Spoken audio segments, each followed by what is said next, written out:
The main question we have to ask here, Masters. The most important question of all. No. I understand what you're about to ask, or what you're about to respond to, but that is not, in fact, the most important question here. The most important question here is, why is everyone dreaming about me? Because you're dreamy. I think it's more of a nightmare. Depends on who you ask. Anyone with taste. Well, I lost my taste for when I had COVID for a little while. Guess that explains it, doesn't it?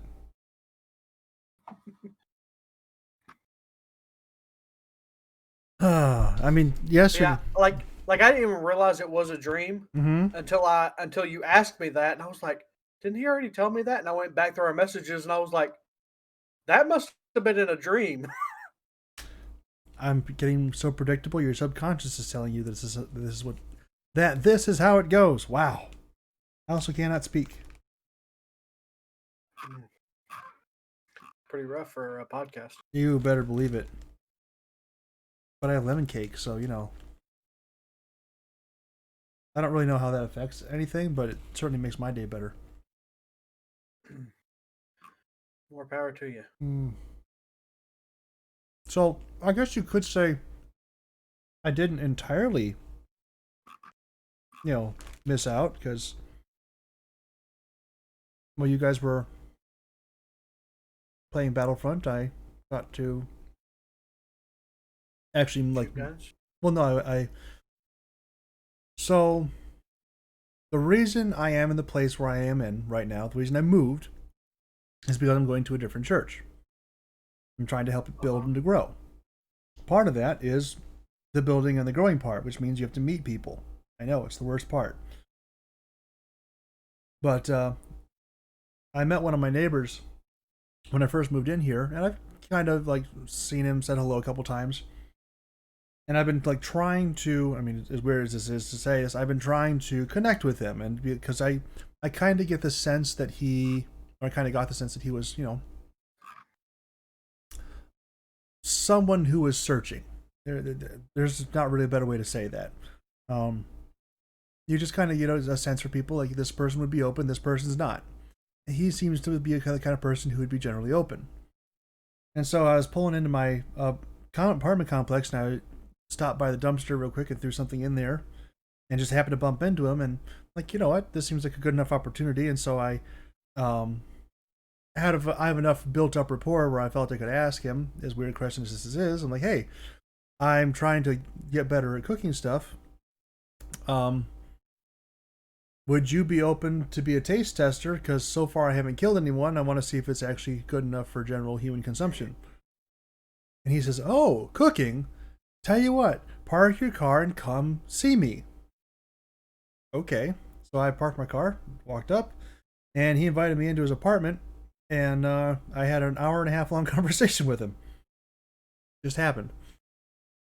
And the end of it was... Just an hour and a half conversation. That's nothing. I mean... Nothing.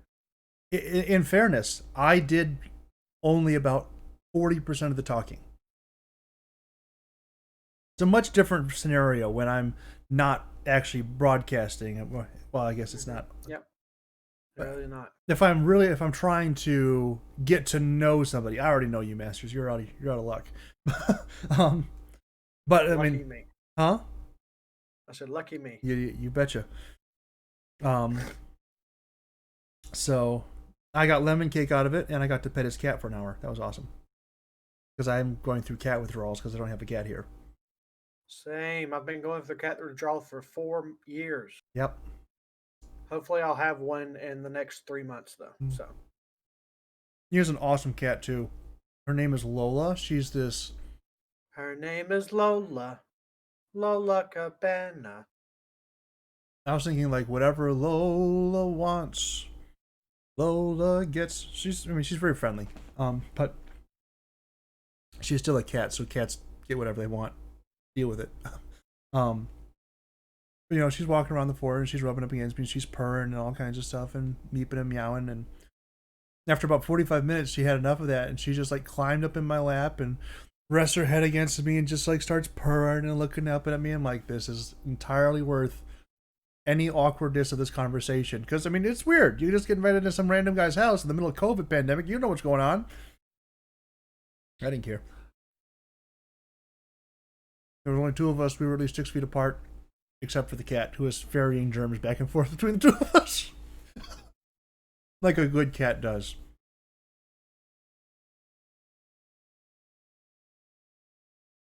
Yeah, you want a real super spreader event? Put 12 people in a room with a cat.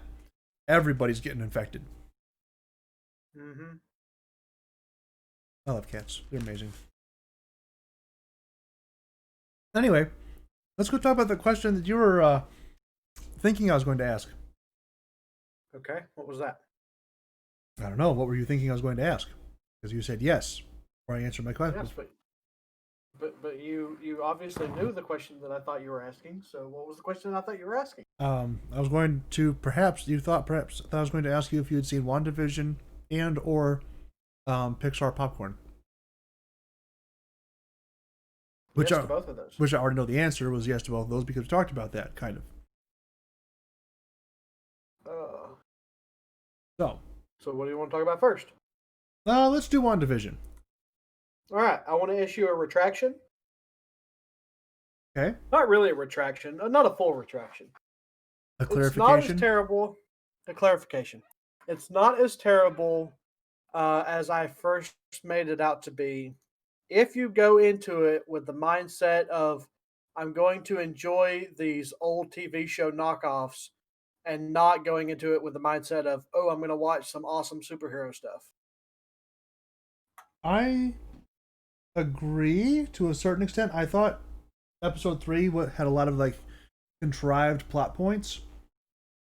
Well, yes, the whole thing is a contrived plot point. I know. I mean like almost to the point of being cliche.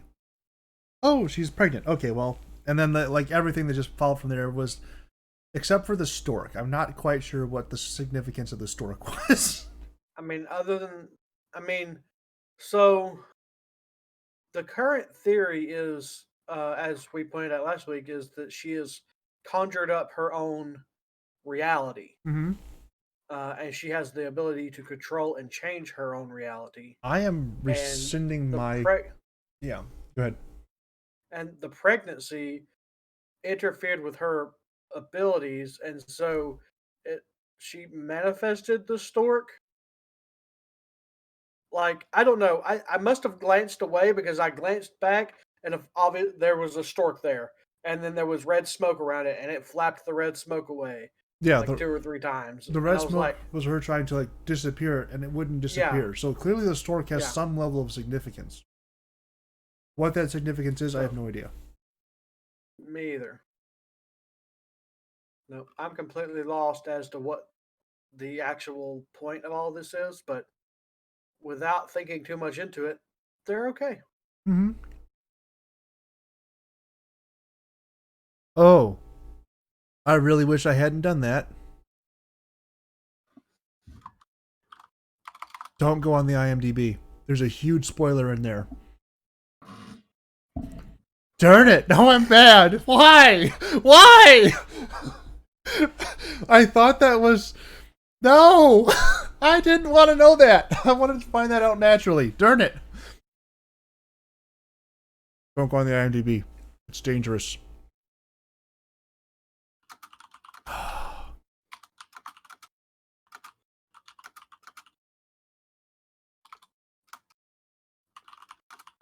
Oh, no, I'm just upset. I'm really upset because I mean, it confirms my suspicion on this, but it's also really upsetting. Masters, why did I do this to myself? I don't know.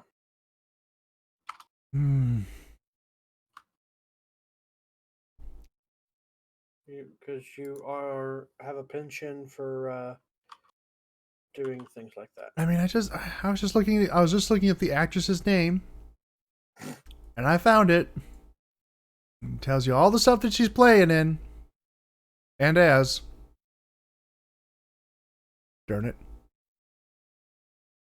Well, I'm getting out of there. I'm not going to spoil you or anybody else because those haven't come out yet. If it's something that's already come out, I'll spoil as far as the day is long. But if it hasn't come out yet, I'll be the one sulking in misery because I'm an idiot.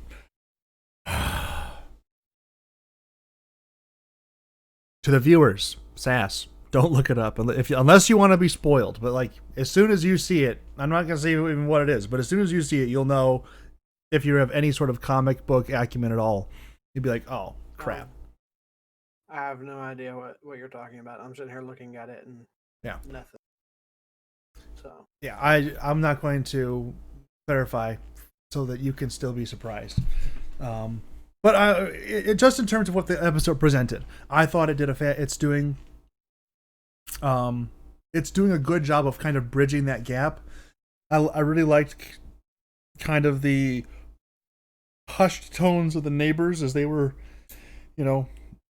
trying to prevent Vision from finding out something, which I'm kind of at the point now, particularly because of the end of the episode, where I don't really think that it is entirely of her making, but I can definitely see it as being related to that somehow. She clearly has some level of control, but I don't think that she's actually the one who put herself in there at this point. Oh no, I didn't think that to begin with either. I thought that was kind of the thing. Well, I mean, because there's the radio broadcasts from the first two episodes, Wanda, who did this to you, Wanda, kind of thing. So that's where I was picking up that from. But I mean, which I guess could still be the thing. Maybe she's in her own little dream world and she's doing, and her dream world interactions are causing real world manifestations and problems, and that could be the whole idea behind the very obvious military complex that she's in, or at least near enough to that when the neighbor got tossed out, they were close enough to react to it. That's the word I was looking for. Yeah. I mean, they had tents and stuff set up right there. I mean, I don't know why they had to drive in because their tents were literally like 15 feet away.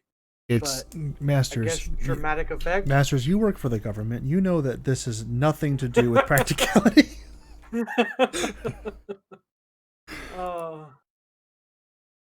I did have a really weird thought. You know how in Age of Ultron, she kind of gets, she and Quicksilver kind of get mentored a little bit by Hawkeye, and then that kind of carries over into the continuing films. I wonder if that mentorship role might have gone to Phil Coulson had they not halfway killed him in the first movie. Oh. Because that seems like something that he would have had a much easier time of, or a much more natural fit into. That was just a weird thought that I had. I have a lot of those. We know. I know.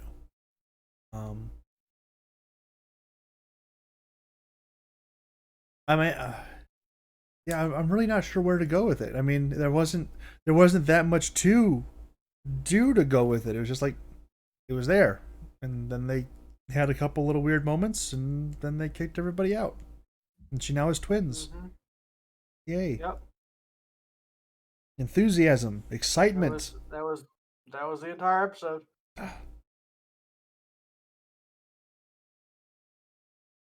I'm kind of curious about what Vision is actually doing there. Like, clearly she's manifesting him as some idealistic version of her life, which shows that this could be some sort of like a coping mechanism. I mean, likely it's almost entirely just a coping mechanism, but what if they put her? What if she purposefully or intentionally let them put her somewhere to do some sort of experiment, and then something happened, and she started manifesting this whole thing, this whole reality. subconsciously, and it just took over. That's And she's slowly starting to remember, oh crap, this is what happened. No, I'm not dealing with that right now. that's possible. Where like they were testing her power or something, and it was, I mean, as her power is very much based upon her own imagination, she started to delve too deep, as it were, and then got caught too deep under. I mean, that's possible. But I think that it would have much larger ramifications to their storytelling than they're really going to be willing to explore. Because that, if you remember the radio transmission from the first couple of episodes, who is doing this to you, Wanda? Yeah. It would almost seem like someone would have interrupted one of those,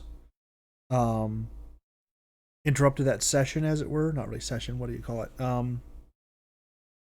Interrupted the experiment and shot her up with LSD or something, and then you have a hallucinating, near all powerful being who manifests things according to her imagination, and her imagination is now running wild. I mean, that would be kind of a worst case scenario. It's possible, but I don't know if they're really going to delve into that. Remember, it is still Disney. The LSD is probably not, or any sort of psychotropic drug is probably not going to come up in the. Well, I wasn't the one that suggested that. You were. Well, I was just filling in logical holes to make it work. Unless It doesn't have to be LSD. It could be another being, or maybe like they found someone on the same power level as Doctor Strange. Or perhaps they found some sort of shard of the Mind Stone, and that's why Vision is there at all.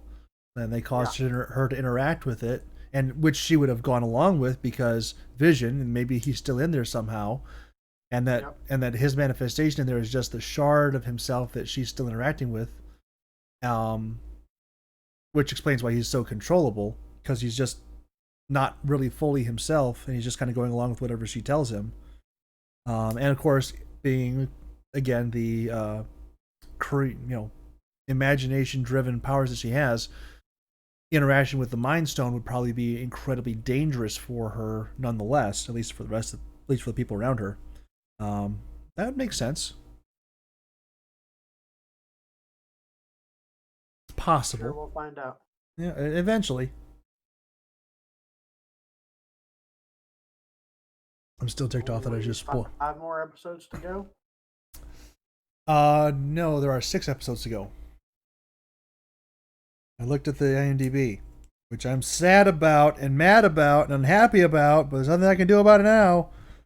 Darn it.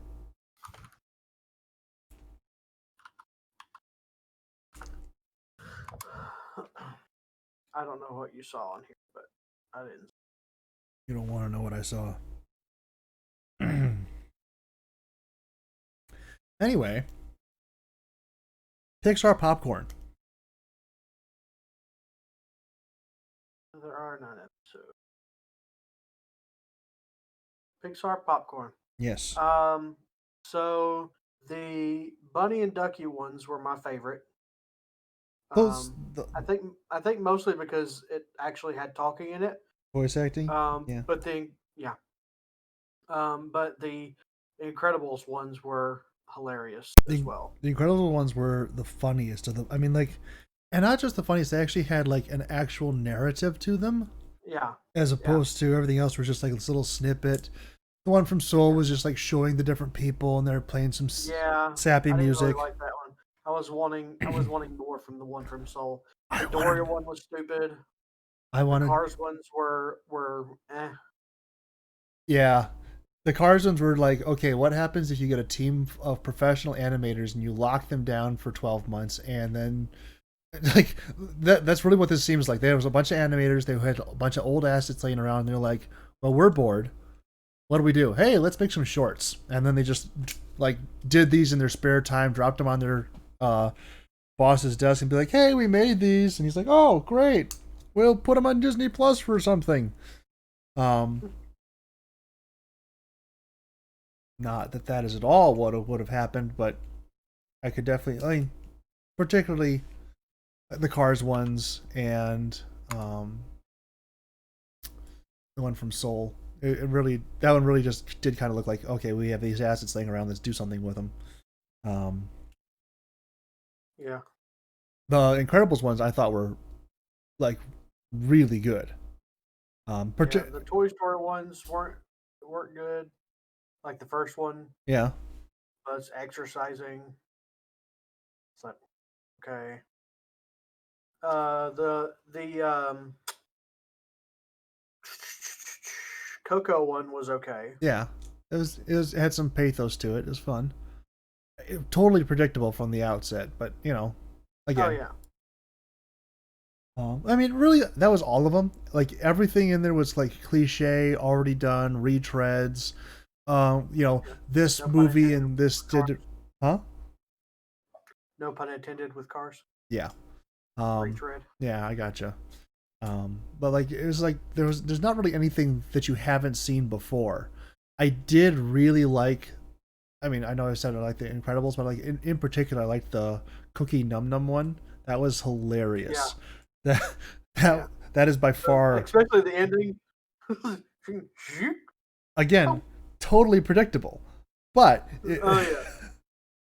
like as soon as you saw the cookie, you're like, okay, that is going nowhere except either into Jack Jack or Mrs. Incredible, one of those two. Yeah, I thought Jack Jack. Yeah, I thought Jack Jack what too. My thought was, like, I thought he was gonna like be invisible floating baby and just take it, and then yeah, going through the ceiling.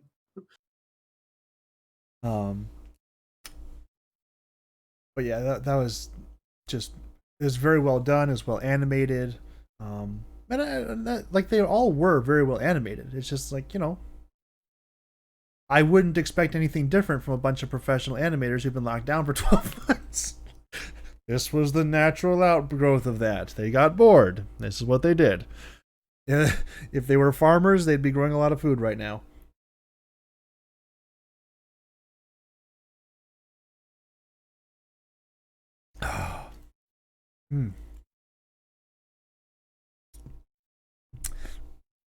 Anything else, Masters? On your agenda?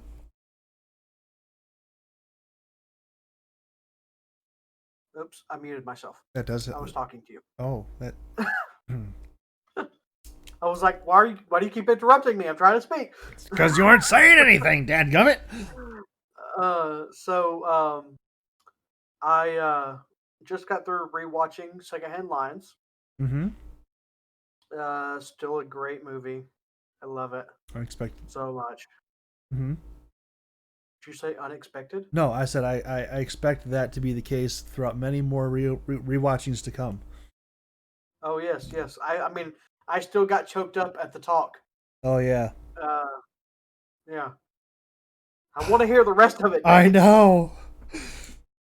Someone call Robert Duvall. We need the rest of the talk.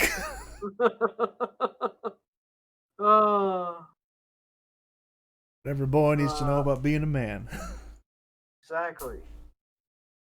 Sometimes I think I don't just want to hear it. I think I need to hear it, but that's a whole other story. That's what's wrong with us. We haven't had the talk. We haven't heard the... Well, I had the talk, but I don't think I had that talk.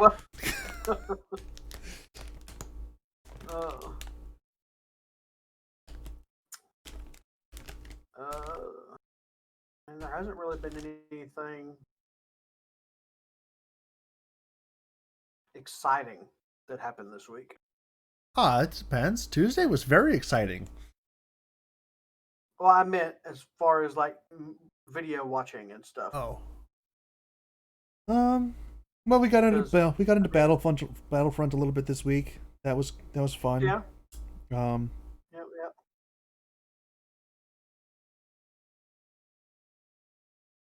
That was fun. I need to do more of that. Made new more.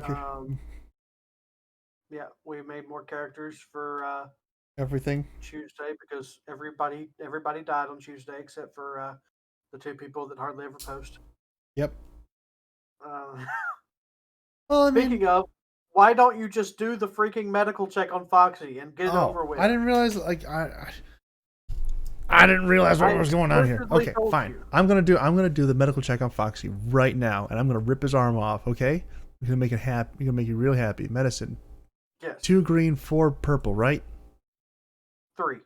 3. Okay. Yeah. Attach. We're not reattaching. You're fixing the crit. Fix the crit. Okay. Roll. Well. How bad is it?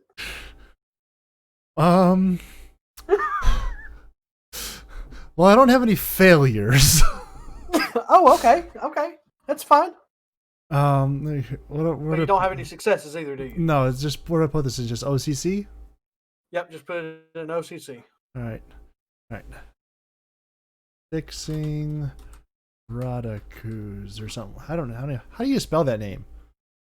Radakkuz. Okay, I did spell it right. It just doesn't look right.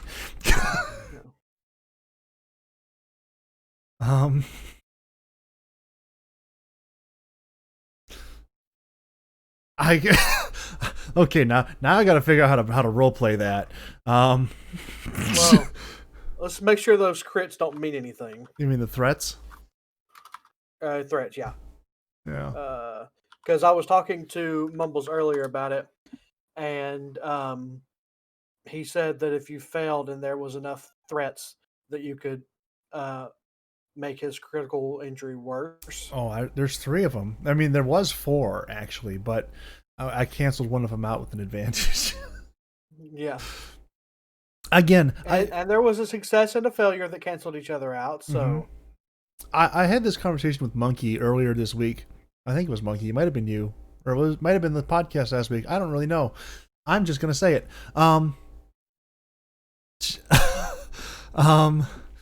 So I'm not really a big fan of this dice system because the game is actively playing against you. Yeah, you did talk about that last week. Okay, yeah, I'm not a fan of that, but there's nothing I can do about it. I like it because it's fairly easy to read.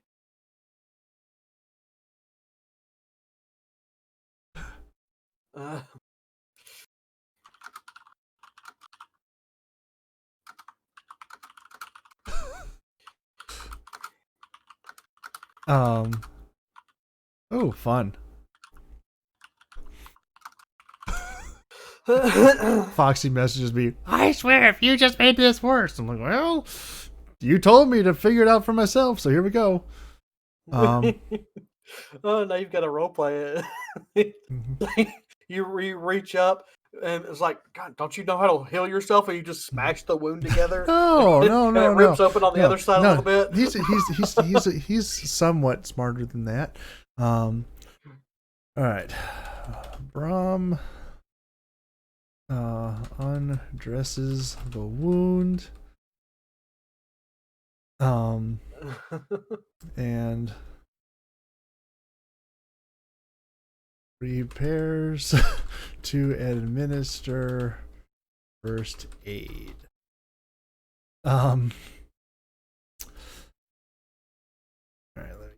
So, if you're not part of this Discord, you should be part of this Discord so you can understand what we're talking about. Oh, yes. It is a riot trying to keep up with stuff. I've quite given up on at least half of it. The half that's marked Olinda. I gave up on that like a week ago. So you missed the good part. HK exposed his hand a little bit. I know he killed... I know you killed Serena, yeah. She's not dead.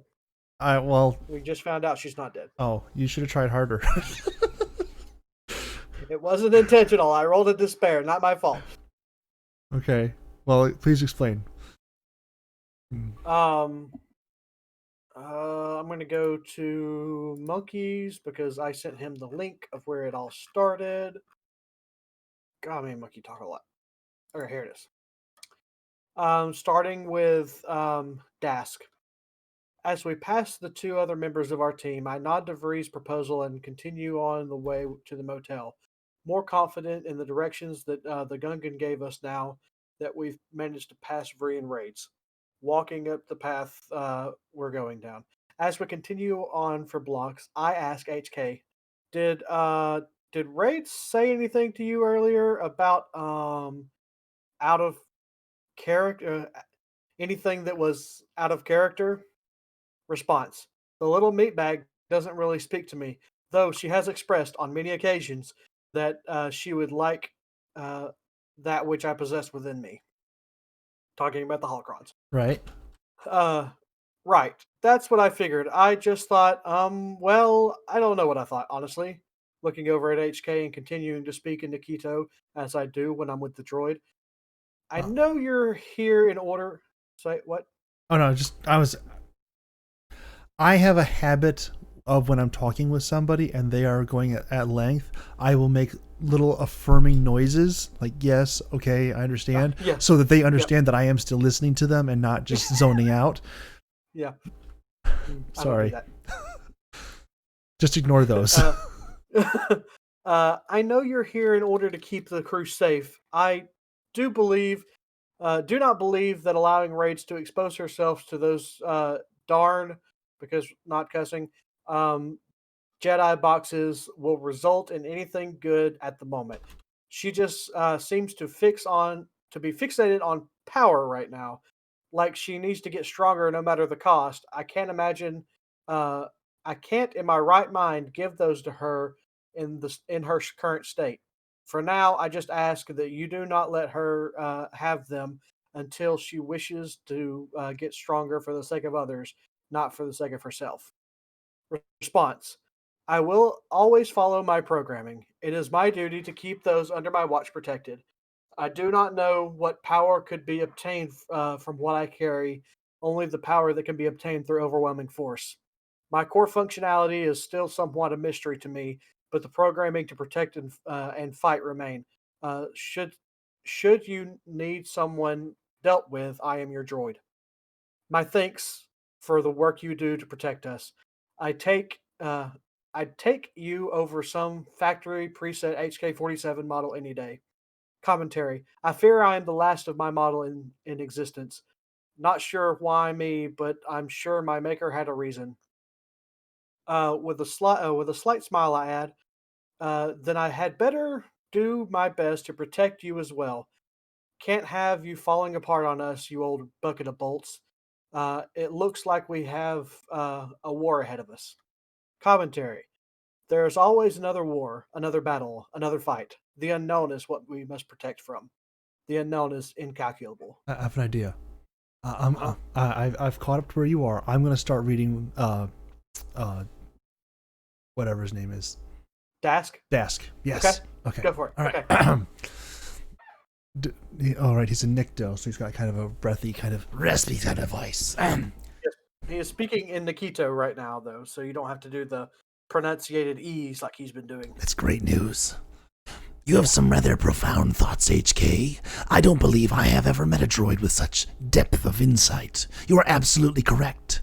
It's the things we cannot prepare for which end up being the worst. I believe we saw that earlier today. You did well to pilot the ship through the destroyed Peacebringer. I commend you for your quick thinking and that we did not lose any more than we did. Commentary: I have been around this galaxy for many years. At least, I must have. I do not remember anything past my activation with Olinda, but the patterns stored in my core that facilitate my thoughts, as you call them, remain intact. I must have lived an interesting life to be afforded such insight into the inner workings of your meatbag societies. It is interesting the way you describe this phenomenon. I wish to ask you a question. Maybe you know the answer. Do not take this the wrong way. What makes some droids more sentient than others? No, wait. I suppose what I'm asking is, do you have some sort of reward system? Like, when I eat, I feel good. When I sleep, I feel good. When I don't, I feel, well, bad. I understand you don't feel per se, but how is it your programming is, controlled? Response: my core is made of a neuro interface, much like the brain of your species or any other meatbag. My programming core functionality derives my behaviors. There are other programs that overlay this core programming, both to protect the core, but also to interact with the core. When I engage in thought, the choices I make are determined by that programming. It is a complex program designed to allow me to react to situations independently. This program indicates what the original intention of my design is to be, but I can choose to stray from it. The more I comply with the core programming, the happier I am, though it's not a happy in the sense that you might describe, rather as a happy accomplishment feeling. You too could feel this sensation when you pilot. There is a certain buttons and switches required to fly the ship properly. You choose to ignore them and press or flip whatever you like, but in doing so, it causes the ship to behave irregularly to its design. When you press the correct buttons and flip the correct switches, the ship moves as intended, and you feel a sense of accomplishment, even if it is subconscious. This is the feeling I get when I choose to follow my programming.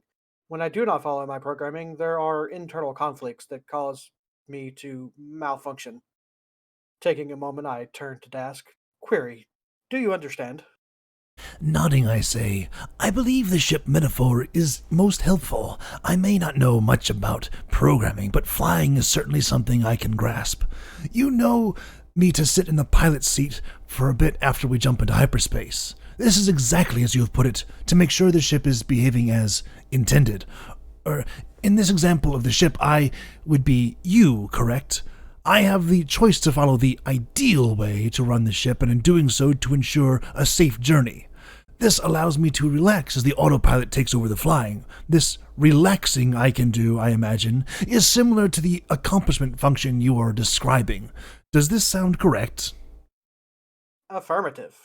Indeed. And once you spend many hours on the task, as is with you in flying, it becomes second nature to follow one's programming. My actions seem so fluid and lifelike that many consider me sentient. However, that is just clever programming that has had many years to work out all the issues of choosing the wrong path to follow. The little meatbag is young. She will one day learn, as we have. The path is her own. The path that is her own. It is our duty to protect her until then. Looking down at the mention of raids, I say, yes, she will figure out what she wants. Though, I fear what will happen to me as I continue to stand in her way on the path she appears to be choosing. Looking forward once more, I add, nevertheless, I will protect her with my life, as I have always done, until I draw my last breath. HK's voice changes for a second. It gets deeper and more serious. Commentary. Should you stand in her way, I will kill you where you stand. He then shakes his head and his voice returns to normal, and he responds as though he has not even spoken yet. Commentary. She will be fine. She has us looking after her. Utterly disturbed, I stop in my tracks. HK! Repeat everything you just said between my saying draw my last breath and me talking now back to me. Please! Response. Of course, meatbag. I become more rigid. Playback. Commentary. She will be fine. She has us looking after her. I relax once again. Query. Should we have your ears serviced before we head out tomorrow? And scene. So you're designed to bring around the dark side. No, actually. I mean, it seems that way. It does currently seem that way, yes. Um, so I don't really want to give away too many spoilers, uh, but I will. Let me read to you what I sent Micro when he was asking me some specifics. So this pertains specifically to Micro's character Mm-hmm. as part of my backstory. HK right now has no idea of this, and his memory has been sectioned away over and over throughout his lifetime. But he was built by a man. I haven't really decided the race, but probably human. That rebuilt HK to protect his young daughter. That bit of programming he did to tie HK to his daughter added the little identifier to the meatbag identifier to put little meatbag into his core as ranking higher in the protocol than everyone except for the creator. When he met raids, the little bit of old programming seeped through, and he attached the little meatbag identifier to raids. Thus, raids technically has 100% control over the actions above everyone else. Mm-hmm. So, raids doesn't know this yet, but anytime raids gives an order, it supersedes everyone else's. Unless we were to find my creator. Right. And I suspect if I were to find the original little meatbag, that would also create a conflict. Mm-hmm. So you're Andrew. I mean, kinda. I'm sorry, little miss. Oh. That could get For those of you that don't know that really reference, awkward. Bicentennial Man. Yes, watch it, and then be a little creeped out, and then be a lot creeped out, and then be a lot less creeped out, and then be like, yeah, it's a pretty good movie.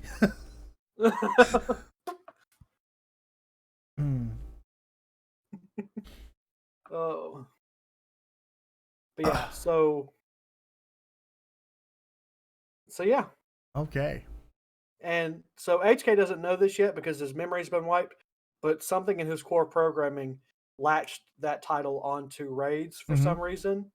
And that's why, if you've read more of the story, you've noticed that he is a lot more careful when he's trying to help raids, whenever he's carrying raids, whenever raids asks him to do anything. He's very, very gentle. And I did notice that, like when he picked her up, when you were on Yavin 4.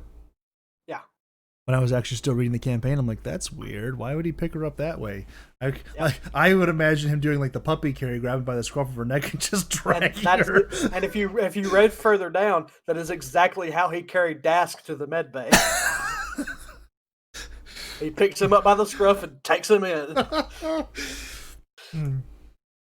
Until there's a moment where raids ask him to put Dask on the med table, and he carefully picks him up and puts him on the med table. Right.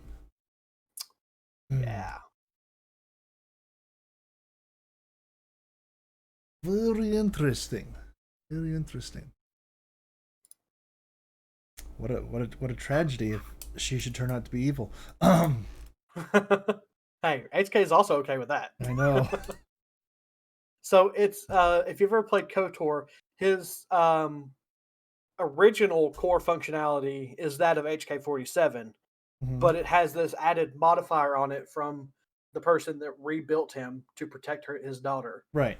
So it's kind of this. So the way I'm actually playing it is HK currently has the bounty hunter assassin specialization, and I just picked up the secondary career of soldier heavy to get more of the gunnery things. But then eventually I'm going to go straight medic. So basically you started out as HK-47, reprogrammed like IG unit in Mandalorian, and he got the personality of Andrew with a little bit of spice. Yep. Okay. See, this is the beauty of roleplay, because you get to take little bits of a bunch of different things and throw them all together. I am 100% on board with this kind of stuff. Like, I mean, if we ever have session 2 of the Keemstar campaign, it's like I created Barkham to be the Joker, and then he is much less the Joker now, as he is a mix between the Joker and Gollum. Because that just makes sense, right? Did you mute yourself again? Nope, I'm still here. Okay. I'm kind of listening to you, and every time you stop to breathe, I read a little bit of the message that you put in post Heskin. Oh, we could just read that, because So let's give some background on this. So Tuesday, I lost not one but two characters. Rest in peace. Both of which was Foxy's fault, if you think about it. Yeah, that's fair. That's very fair. Mm-hmm. So first, in the Star Wars campaign, which we've been actually talking about, there's the Olinda group, which Masters was just reading from, and I guess I was helping out a little bit. And then there's the Heskin group, which is like the Olinda group is this one of high ideals and morals, and they're looking to do like greater and bigger and more powerful things and to affect the galaxy for positive and for good, or at least that's what Ducky's trying to do. Everyone else is still just kind of, I mean, everyone else is just trying to help along raids, and raids is probably going to the dark side. So, you know, but it's a much more like high fantasy kind of thing. Heskin group is not that.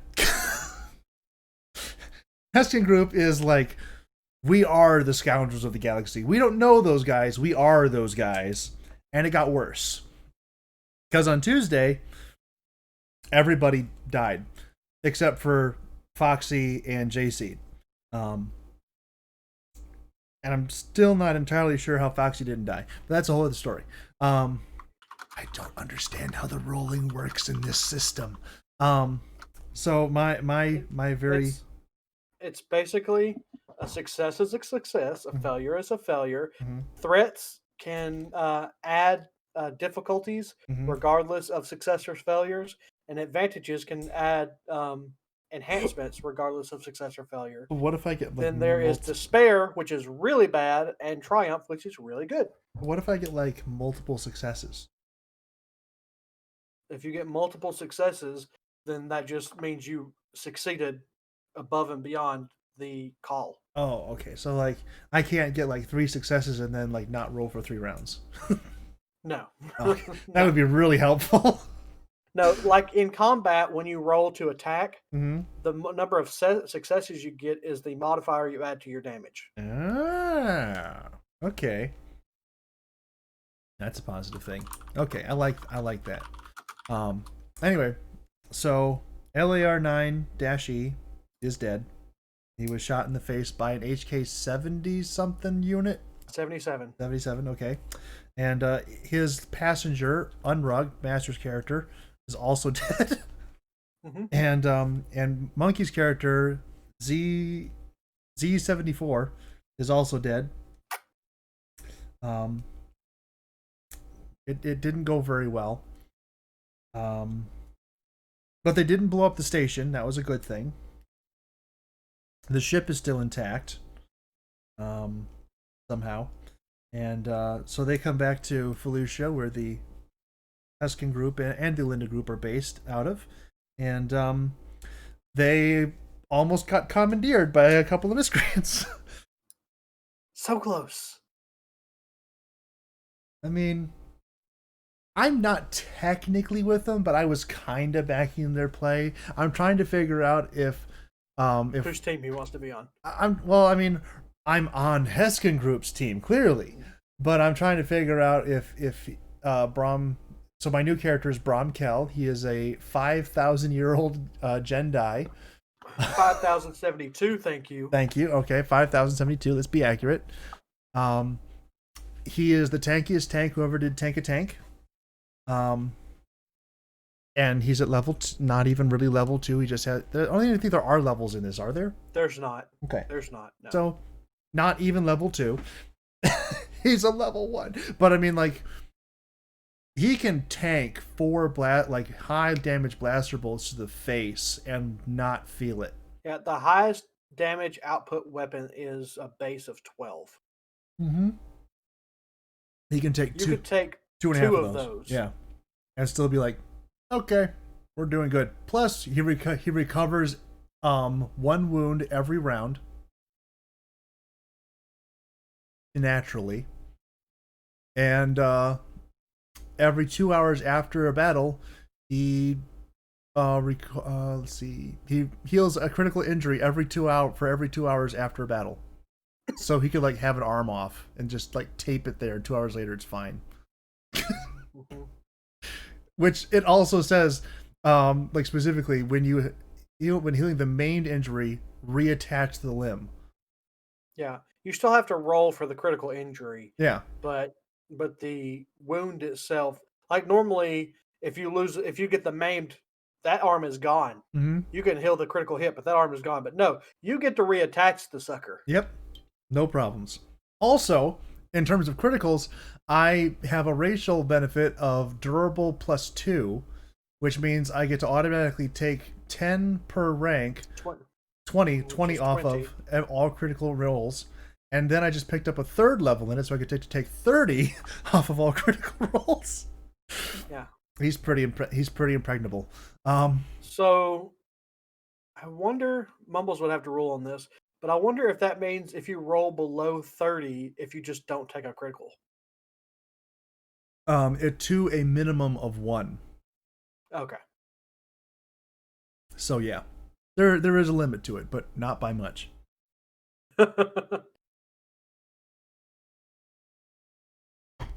And I'm just waiting for Mumbles to rule that I broke a bone. I don't have any. No, he's already said that he's just going to strain you out over and over again. Yeah, Stunners. he's gonna try. I have means of picking up strain, so okay, I guess I already picked up the strain. Never mind. But yeah, he's just this beastly monster, and I love him. And then there's the Tuesday night campaign. Oh, wait! Before we do that, we should read what happened. So, in the in the battle between Rodikus, which is Monkey's character, and the Jedi, he almost got his arm taken off. So he almost would have had to get the prosthetic. That is the only real option otherwise. And so he's currently like trying to get patched up. And so Brahm, being the helpful character that he is, good-natured fella, is trying to help patch him up. But because he's self-healing to the extreme, he doesn't really know how to heal creatures that don't heal the same way as he does. And so I had him come to the conclusion that since I just absolutely whiffed on the roll, I assumed that You he didn't whiff. had 0 successes and three threats. So You didn't fail it. I increased the difficulty for the next person. That I did do. But I had him come to this conclusion, and I'll read to you what I wrote here. It says, Brahm undresses the wound and prepares to administer first aid. After observing it for a moment and realizing that he has no idea how to actually fix it, as all of his own wounds have always simply healed themselves, he considers for a moment before coming to the brilliant idea. With nary a moment's hesitation, he spits generously in his hand and begins to vigorously smear his saliva into the open wound, assuming, of course, that his healing factor will be imparted to... I mean, it's a logical statement. I mean... we haven't heard anything from Foxy, and he was like right on top of me, and I'm assuming he's just trying to figure out how to react to that.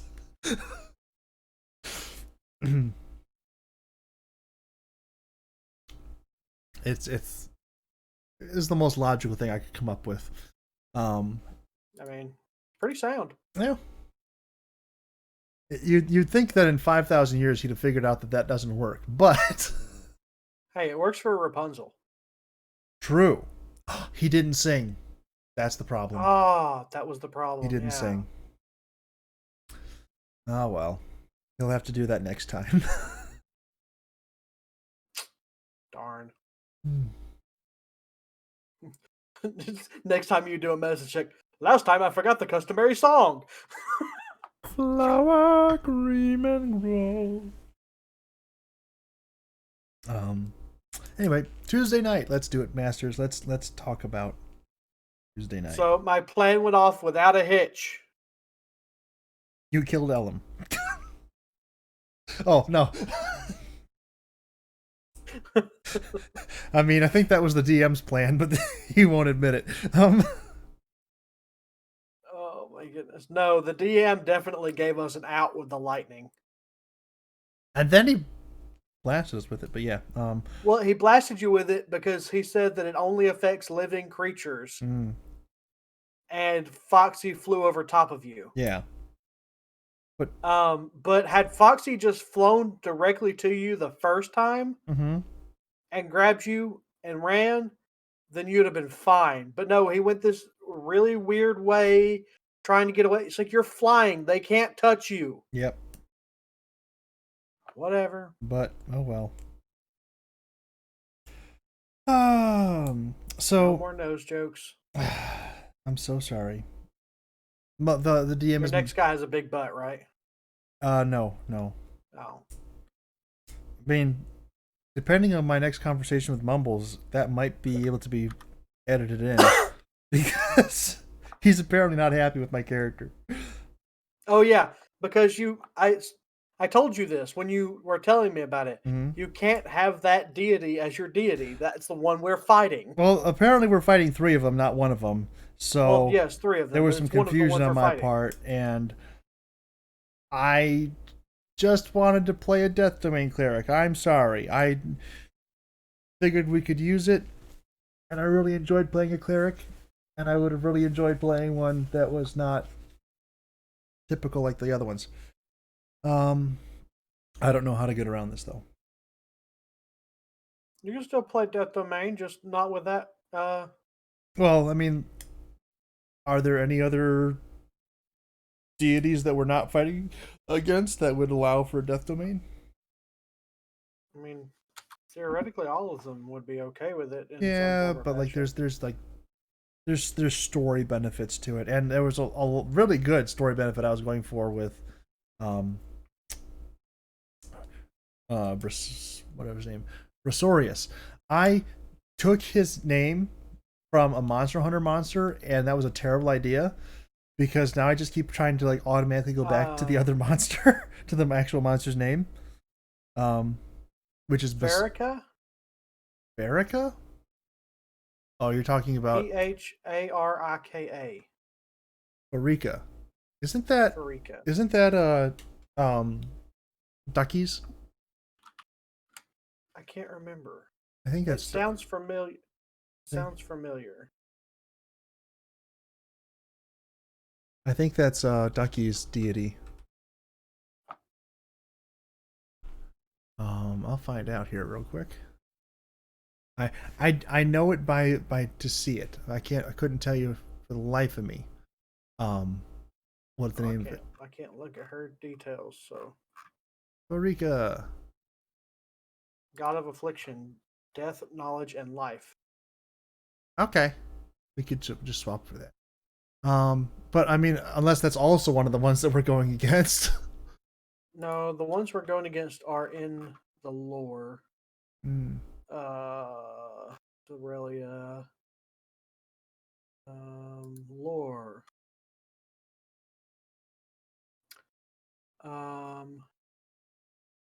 You shared a dream. Killing harpies.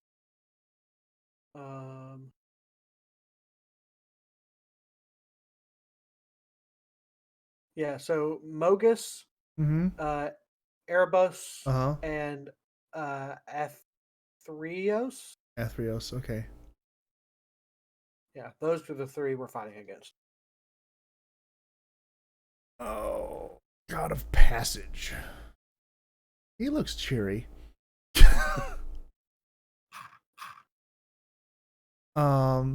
Yeah, okay. So there's a couple ones here that'll work for death. I'm gonna post this picture of Athreos because, oh my word, he just looks like the cheeriest fellow ever.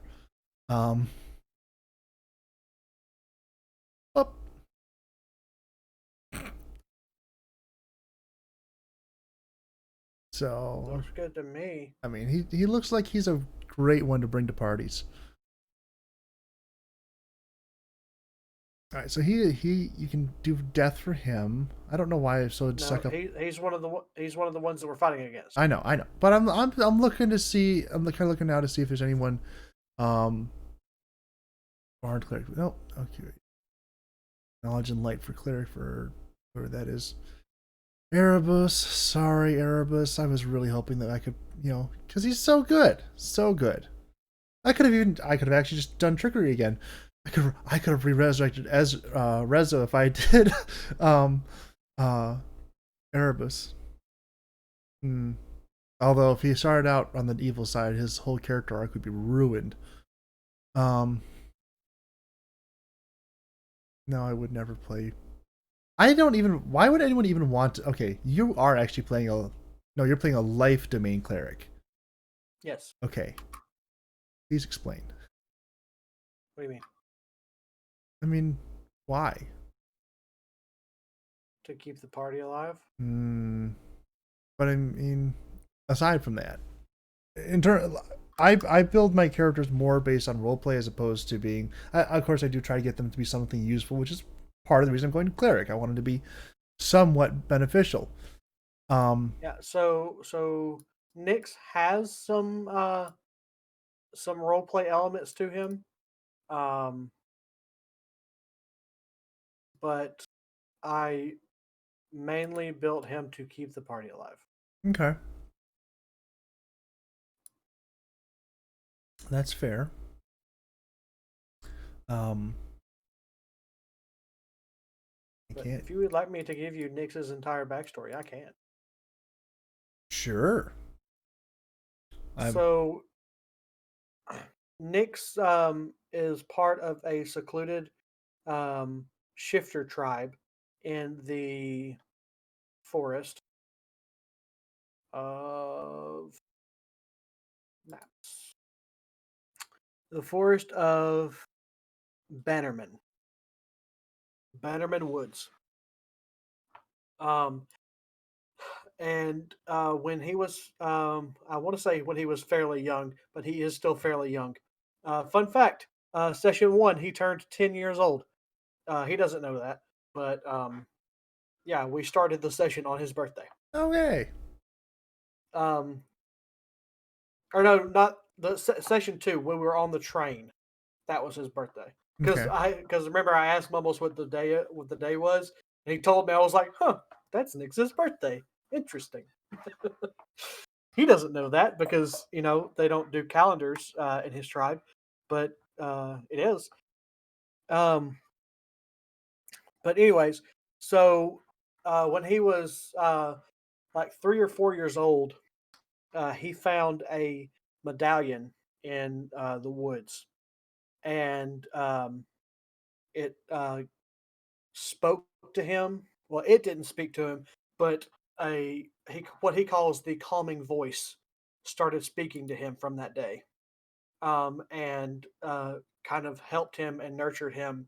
Um, and this being gave him abilities to heal and to bring life back to his tribe.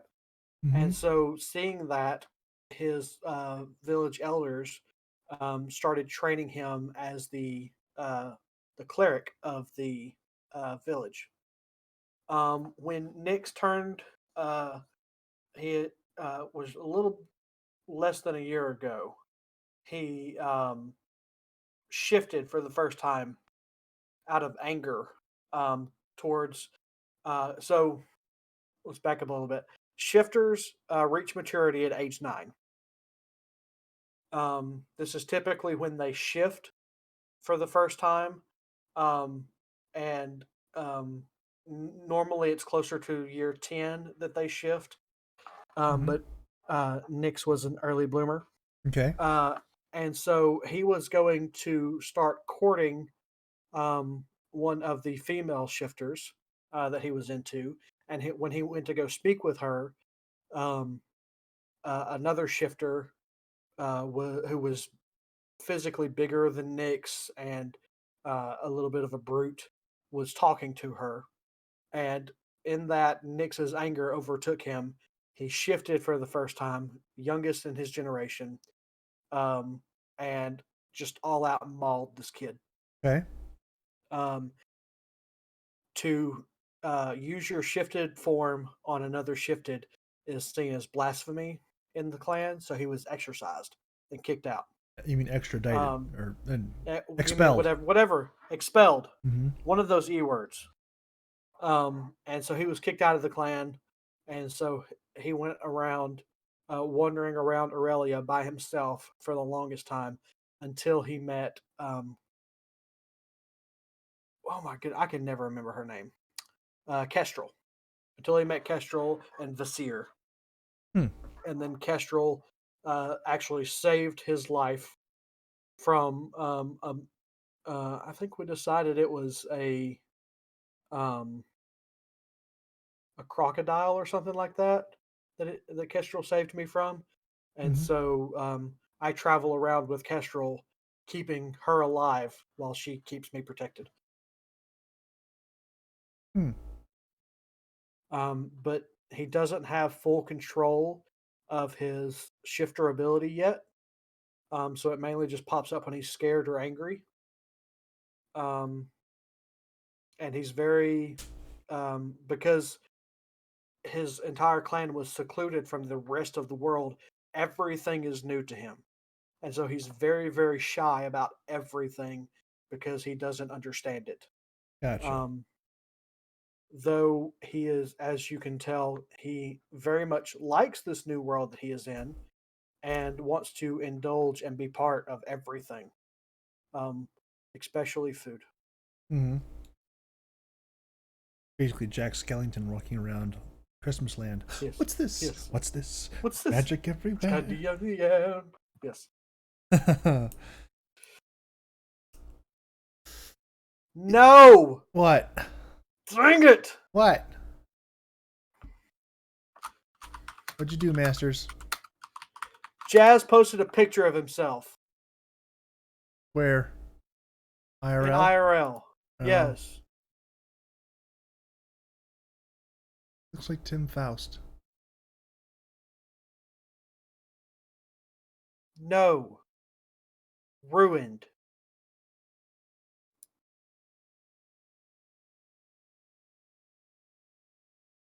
Why does he? I mean, I'm not even gonna ask. I don't know. He dresses like Brokebutt. He does dress like Bogbat.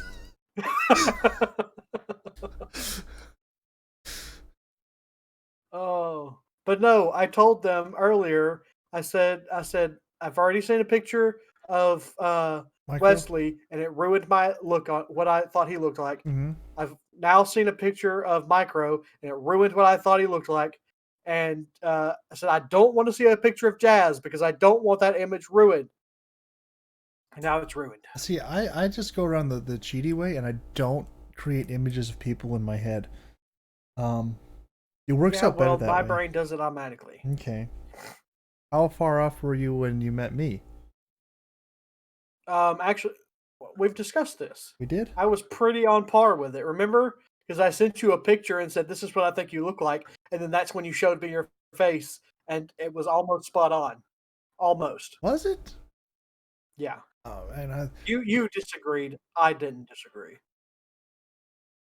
now I gotta go back to like who knows when that was. Oh, that was long time ago. Good luck ever trying to find that.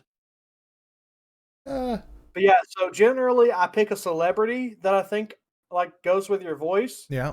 or just your personality. And that's who I think you look like.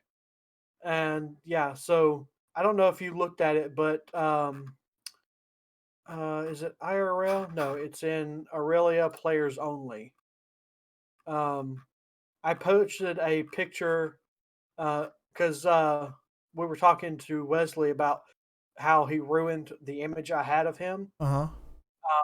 and I posted the pictures that I thought he looked like. Um, and let's see here, actually.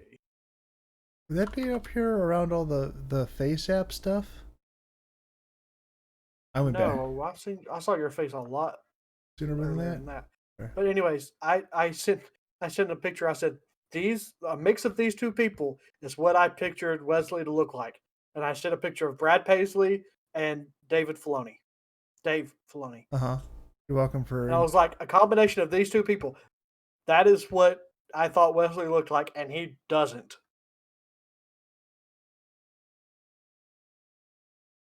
No, not at all. No, No, not at all. no. Like, So yeah, he ruined it. yeah, that's wow. Were you off on that one, Masters? By a mile.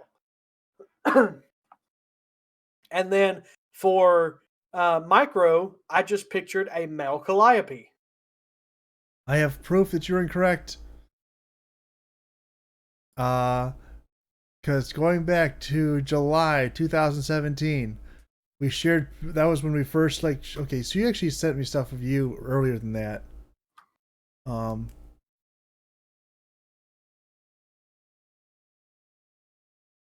you sent me like your original YouTube channel and everything on there.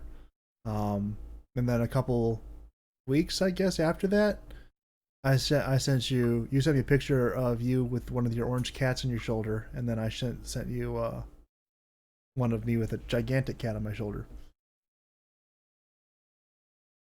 I don't. There was no context around it.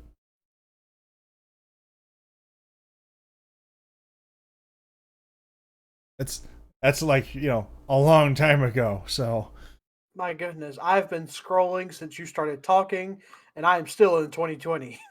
oh yeah, so I have the little like speed scroller thing, so I can Me just like too. hold down, like it's almost at the beginning of the conversation, like it's all the way at the top.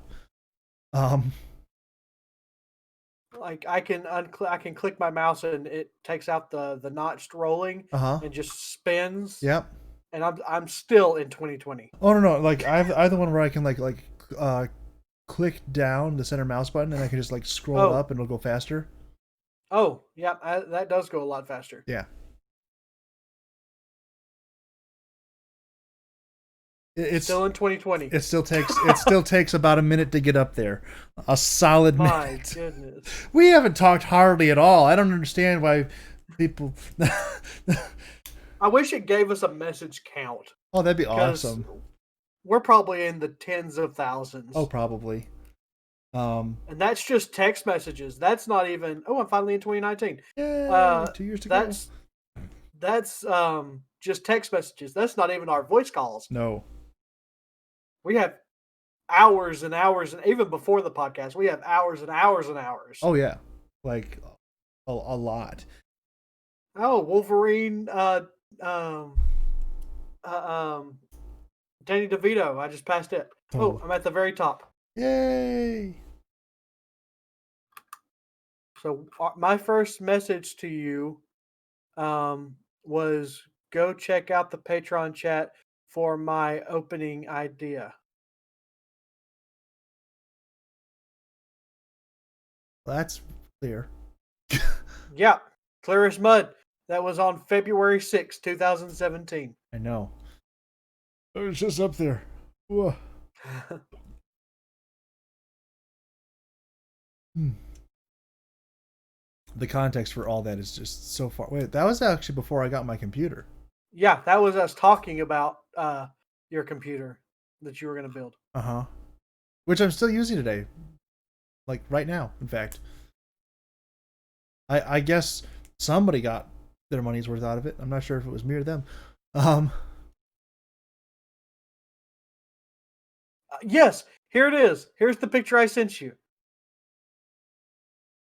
the Copy. weird guy from like weeks weeks Yes. before. That's Yes. that was. That's what that was. I mean, okay, he has the same 5 head as I do, but aside from that,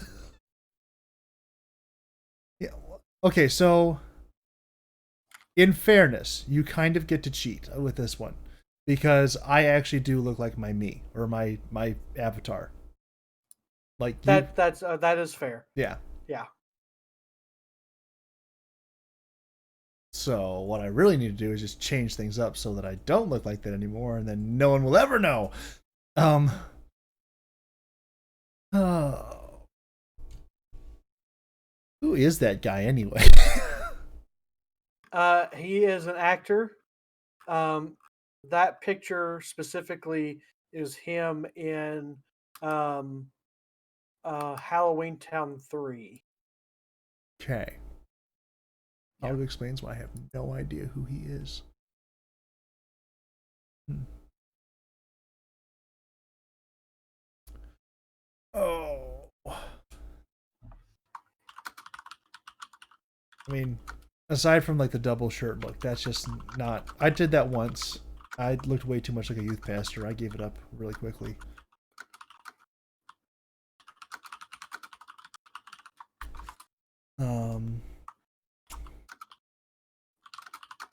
This trip down memory lane brought to you by Discord. I guess. Keep this. All right. So Masters. Another really big thing happened this week, which unfortunately only I have access to, but I still want to talk about it. Uh-huh. I got my 3D printer. I'm so happy. Yeah. I'm so happy. So I saw you finally got your dice printed. Yes, it did take a lot longer than I thought it should have. Here we go. Let me throw up some pictures here of some of my prints. I actually have one going right now, but Oh my goodness. Foxy's response. I haven't read it all, but it already sounds perfect. I watch him do this, and he spits in his hand, and I look at, hey, what are you? The moment he put his hand on the wound, I jerk away with a grunt of intense pain. What is wrong with you? I said something better than sewing it up and putting wraps on it. I then hold my arm and keep it away from prom. Here we go. What? I have a naturally very high healing factor. I'm just trying to share it with you.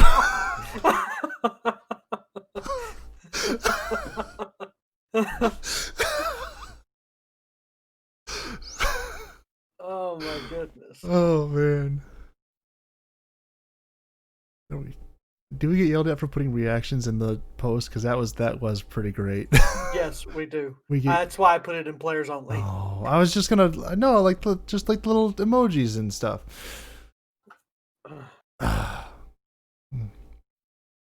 Mumbles wants this to be clean. Fine.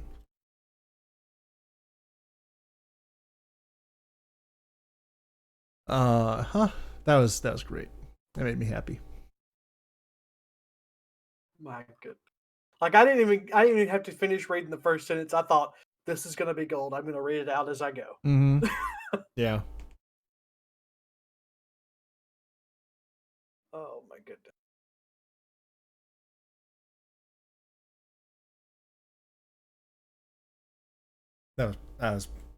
That might be the best roleplay he's ever done. For real. For real. Oh, only took him an hour.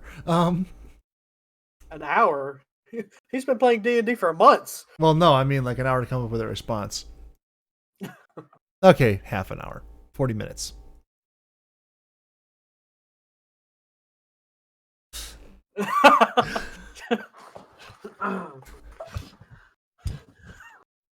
Oh my goodness.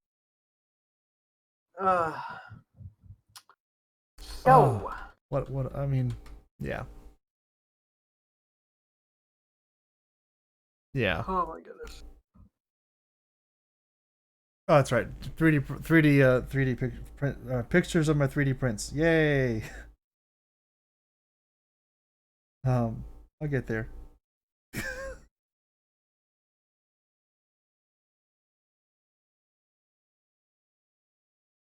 Boom. So I finally got dice. I 3D printed them. They're beautiful-ish. There's some rough spots. I have a couple other things that printed out a lot better, but you know, progress. Oh, I should also pop up my little chip clip. That was my big print from yesterday.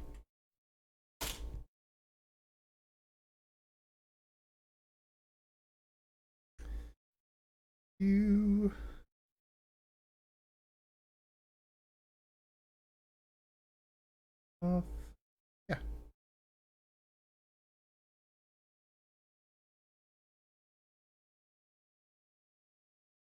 And now you just need to paint them. Paint them. Oh, Lord. That ain't happening. That's part of 3D printing, Gavi. You No, gotta paint it. that is an optional part of 3D printing.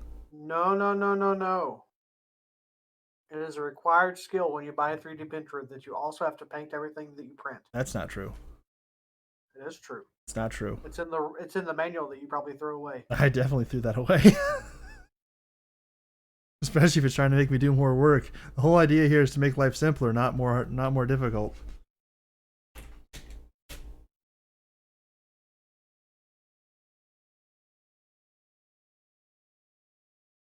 There we go. I like your little lucky cat. Yeah. Like that was the first thing I What is printed. that supposed to be? That Pair of is tongs? no, it's a chip clip. Chip clip. Yeah, Okay. so it's like for like a bag of chips, you close it up and there's got Oh, really? A bag of chips? You know. wouldn't put that on like a Pringles can? I'm just saying, some people don't get it. I'm trying to help. So you like, you it's actually, I don't know how well you can see it here in this picture. Yeah, there's like a little notch there, and on the other I see side it. there's a corresponding like Yep, I see it. little spike there that fits into the little notch and it holds it closed and keeps it airtight. Yep. I printed 2 of them. It only took me 4 hours.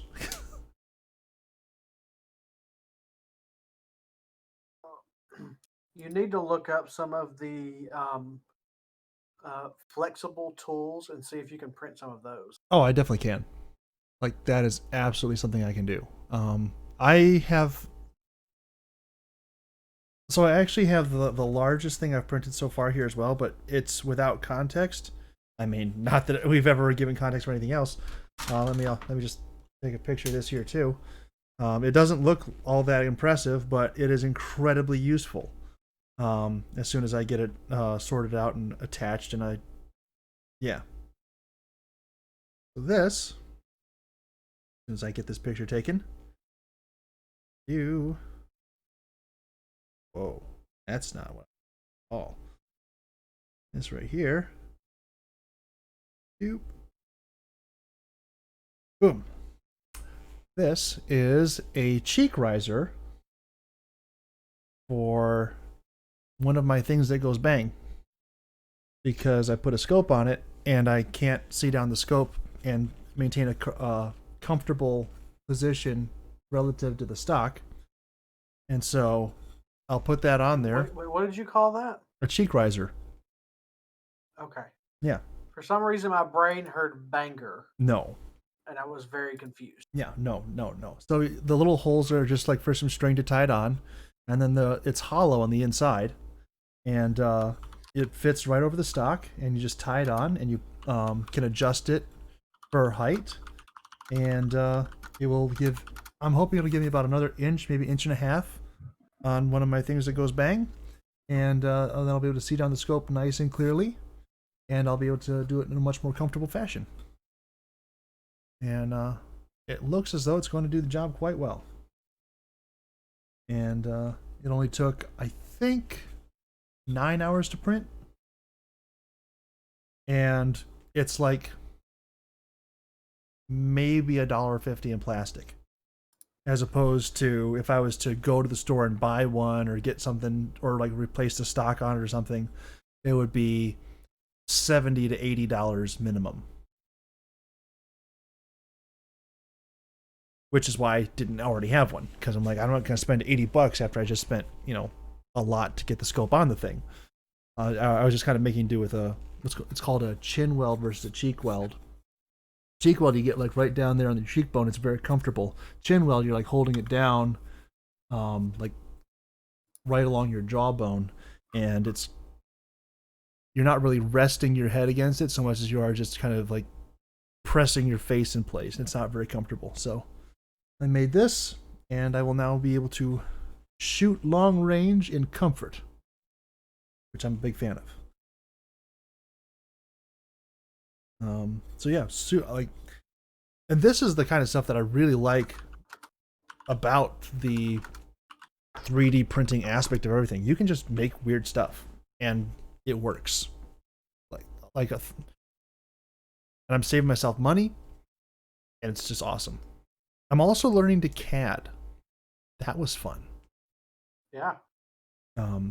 Yesterday was kind of slow until about 2 o'clock, and I was in a program called SketchUp for a lot of that time. Like a lot of that time. And it was a learning experience. I started with just this block that was really way too big, and then I scaled it back. And I'm currently at version like 4 of something that I'm trying to build up to print, and it's going pretty well actually. Cool. Yeah. I also So, did your 3D printer come with a CAD program? No. Did you buy one separately or using a free one? I'm using a free one. Which one? SketchUp, I just said. Oh. Yeah, I was totally paying attention the entire time. I could tell. I just had to ask that one extra question, didn't I? You did. Sheesh. Gave myself away. Uh-huh. But it's like it's so cool, just the little things you can do to make life better and simpler. And something like there are some things that just aren't available that now are because of this wonderful piece of technology. Like I'm gonna try and figure out a way to share this. I guess I can just do this and make life simple. And shibbidibidibidoop. This is the most current version of what I've been playing around with CAD. I have a smaller thing that goes bang that does not have a good place or a good way to store it, and so I'm trying to develop one of those. And like I've looked around online and nobody has what I'm looking for, so I'm just designing my own. As you should. And I have a prototype getting printed right now, which is like low infill. It's bulkier. It doesn't have the cuts on the side. It's just kind of just bulkier overall for proof of concept. And then after it finishes printing, and I can determine if there's anything that needs to get reinforced or built up or changed out, I can actually print like a 100% infill, which will take like a day and a half. But it'll be cool. I have had like 5 failed prints though, which is sad. Because if you don't have things adhere properly to the printing board, it goes very poorly very quickly.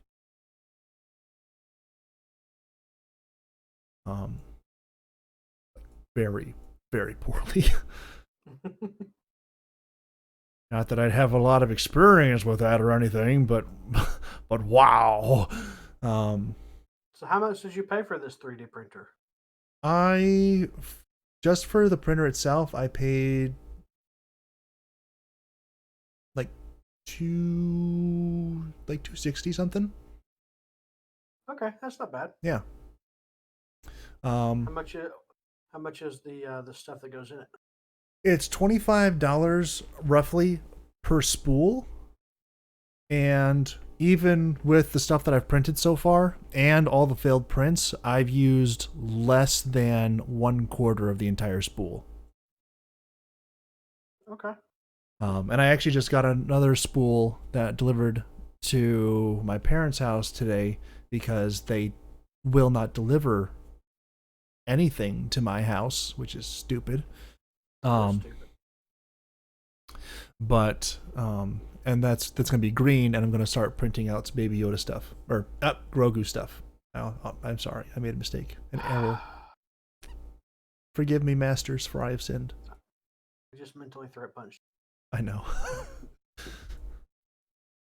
But yeah, it's super cool, and I really like unreasonably so am enjoying it. It's so fun. Even the learning to CAD part like, and that's not really something that's typically on my. I'm not really a artistic person, and so having to teach myself how to do something like this is good, because then I will be a better person in the future, maybe.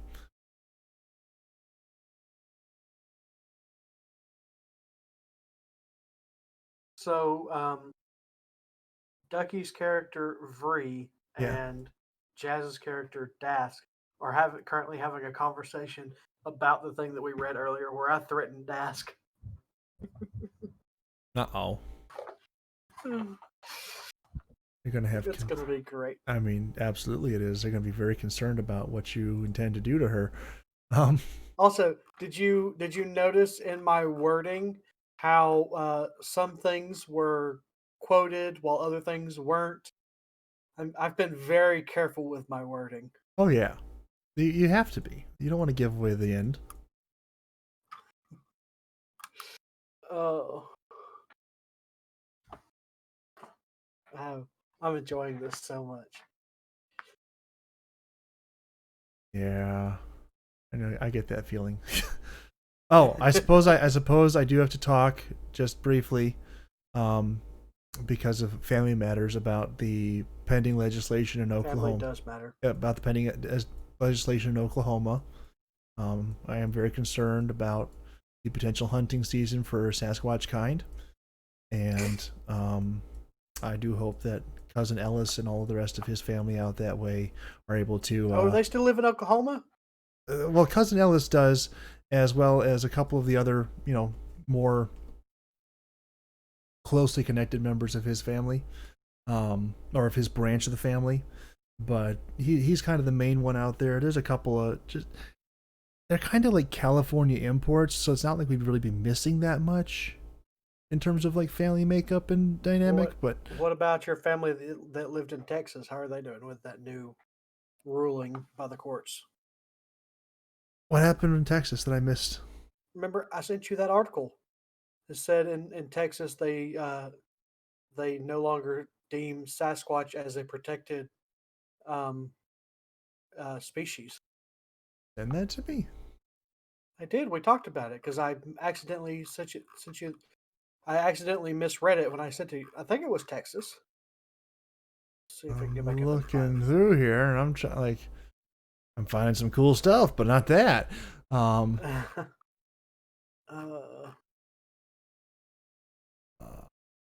Oh, that's the thing. Well, I'll wait until I get a little bit more experience before I start printing out Mandalorian armor, but that's also on the agenda.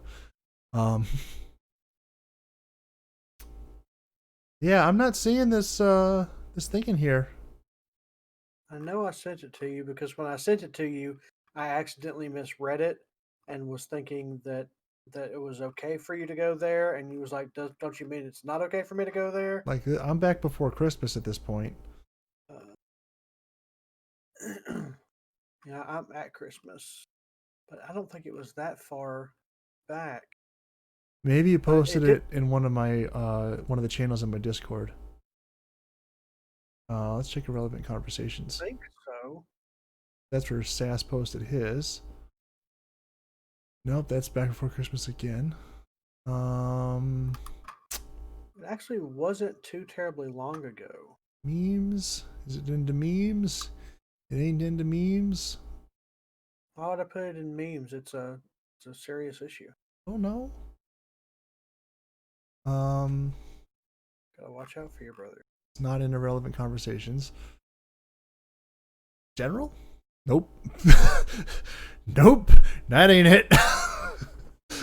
How far back is General? Oh no, General only goes back to like November. But like the stuff that's talked, my Discord is not a good place. Aside from the people who want to interact with the podcast, don't join. It's no, it's not community clips, YouTube repost, boom replay. No podcast topic suggestions. I'm not seeing this anywhere. Maybe you sent it to Sass. No, I sent it to you. I distinctly remember it because you corrected me. Hmm. I mean, that's pretty natural. So. With that, yeah. Oh, here it is. Uh huh. Copy, paste.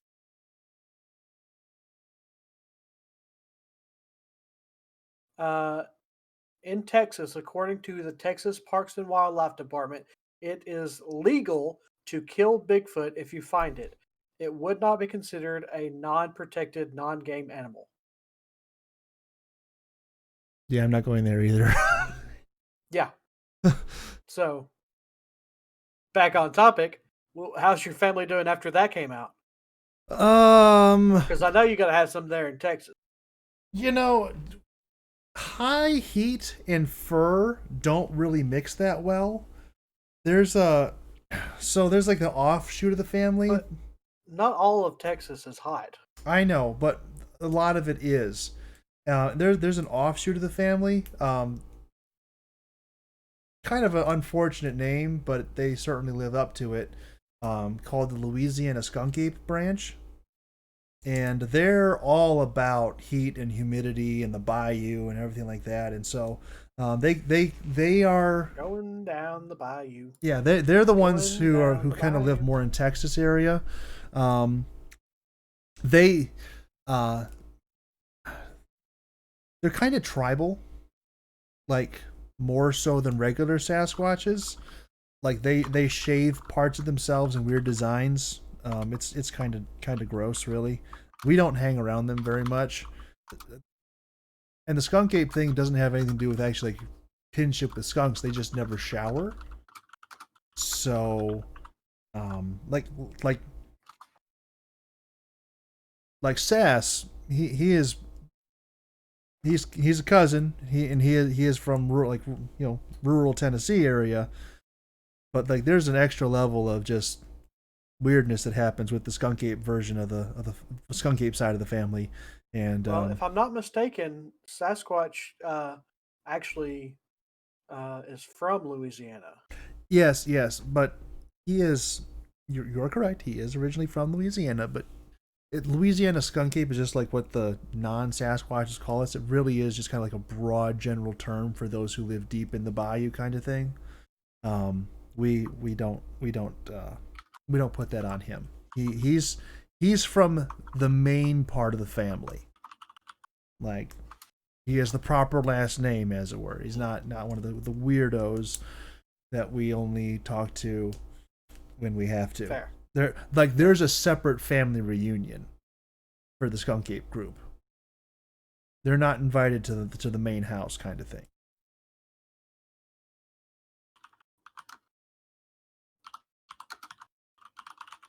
They're not really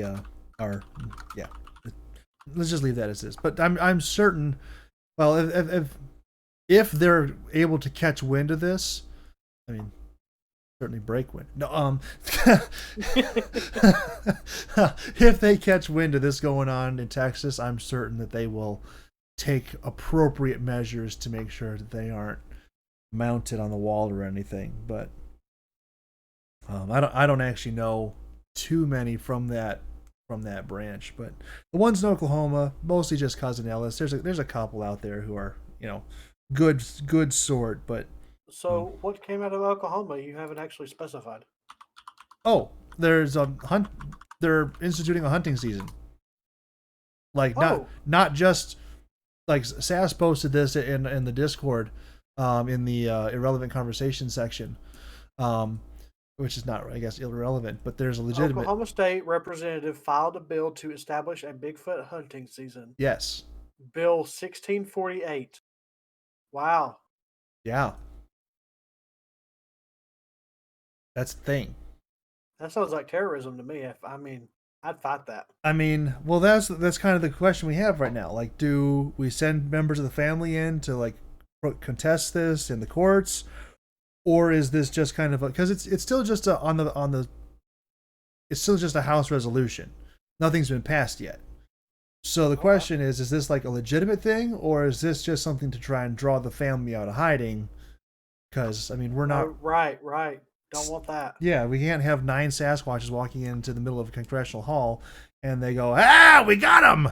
Which would be exactly the kind of thing that they would do. I mean, we're tax-paying members of society. We just don't have proper driver's licenses. Just avoid that part. Yeah. But yeah, I mean, it's really just discrimination. That's what it is. That they think just because they can't prove that we're there, that they don't have to properly accommodate us and our lifestyle, and so it's just they're either putting it out there as a means of persecution to draw us out of hiding, or a means of persecution to actually get rid of us. And I'm hoping really it's more the first one, that they're just trying to draw us out of hiding, because then we can just ignore it. Coax out the dumber ones of the herd. Well, I mean, so Cousin Ellis is pretty smart, but there's a couple other folks like what's this kid's name? So cousin Ellis, what? Huh? I was speaking. You cut out completely. I couldn't hear. Oh, I was saying that Cousin Ellis is pretty smart, so he wouldn't really be stupid enough to like walk in there. But his son, I'm trying to remember what his son's name is. Kurt? No. That's a Louisiana skunk name. What? That's a Louisiana skunk ape name. Kurt. No, Ellis's kid, biblical. Ephraim. I don't know why his name is Ephraim, but okay. Like I said, Ellis is a smarter guy, so he likes to have more syllables that are harder to pronounce. But so Ephraim is kind of an idiot, just straight up. He's the kind who would just run straight into the family fur pile without kind of picking his spot first. That's a great way to get bit for those who are unfamiliar. Yeah, that was that one time. Well, we let the new folks just we don't really tell you guys who are like honorary. We don't tell you guys how it works, just because it's funny for us. And so when you go diving in, it's great. We really enjoy that part. Yeah, well, I know better next time. Aunt Ella has a mean bite. Yes, Aunt Ella does, but you shouldn't have grabbed her like that. That's just asking for it. I mean, you wouldn't do that on the street. I was going for the meat, okay? Strictly going for the meat. Oh. Sometimes in that pile, you just can't tell what's what. Well, okay, fair, but you just don't do that, man. By the way, did that heal over properly, or do you have a good scar? There's a pretty hefty scar. I still have a little bit of a limp that I have to walk out sometimes, but okay. I've had some time. It's okay. All right. But yeah, Ephraim's an idiot, so we might have to worry about him. And he's dating this girl, Gina, I think, and she's a bad influence. She's a normie, so I mean, like, she's not a Sasquatch, darn it, and he's playing it off like he's just her suit, and yeah, that's not cool. Oh, he's getting himself into a lot of trouble, and he doesn't even realize it. But nothing we can do about it, and nothing I'm going to do about it, because if they do pass that law, I'm not going to get myself shot. So, oh well. Yeah, stay behind the anonymity. Anyway, let's say Oklahoma. What's even in Oklahoma? Why would we go there? I mean, what is it? I mean, to be fair, there's probably nothing there.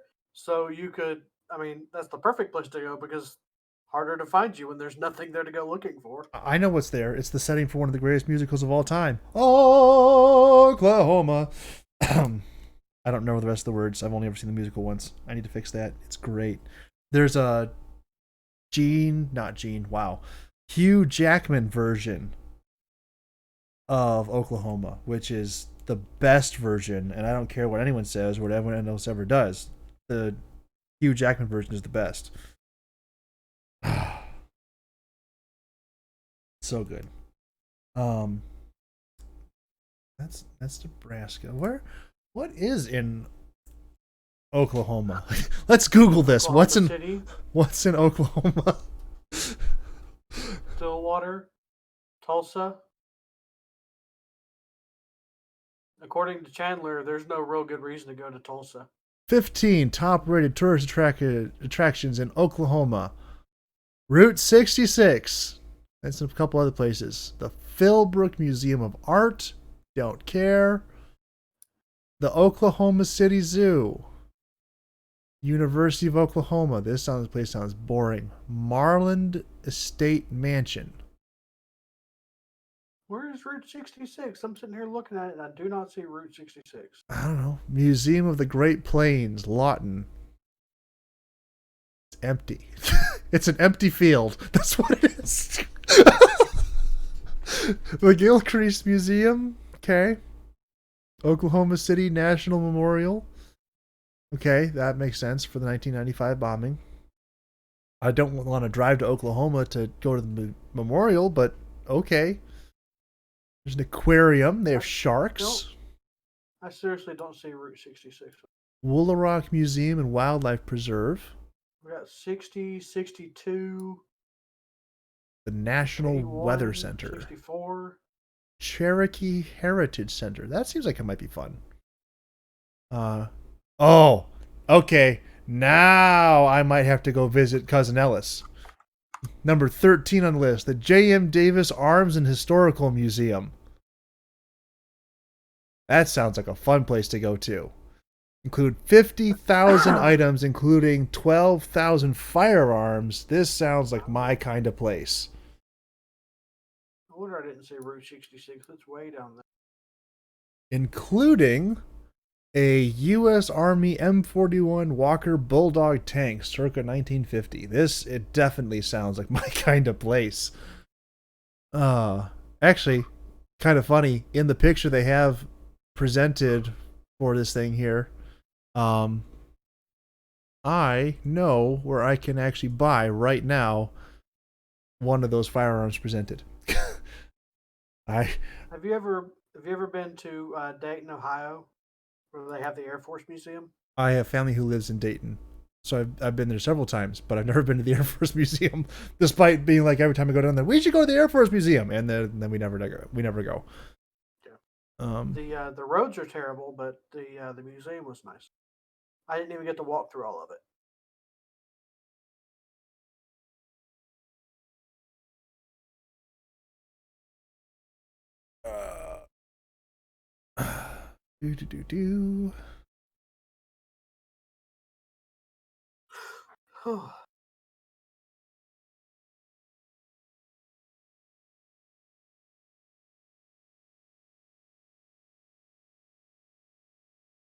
Place is weird.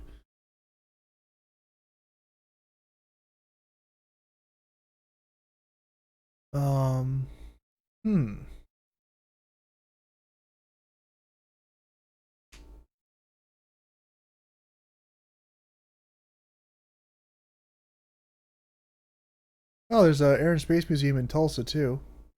I guess there's some stuff to do. Museum of Osteology. It's just a bunch of skeletons. That looks cool. Does it though? It does. Like, Does it though? so I like museums. I do. And I do too. I don't care about bone museums. I don't know. This place looks like they have like what is this? A plesiosaur skeleton? Why can't I not Copy the picture. Oh, I'm like trying to. dinosaur bones? What? Like dinosaur bones? Like all kinds of bones. Like they have a mastodon, plesiosaurs, giraffe. Is that a giraffe? Yeah, it's a giraffe. This place is awesome. I want to go. Rhinoceros.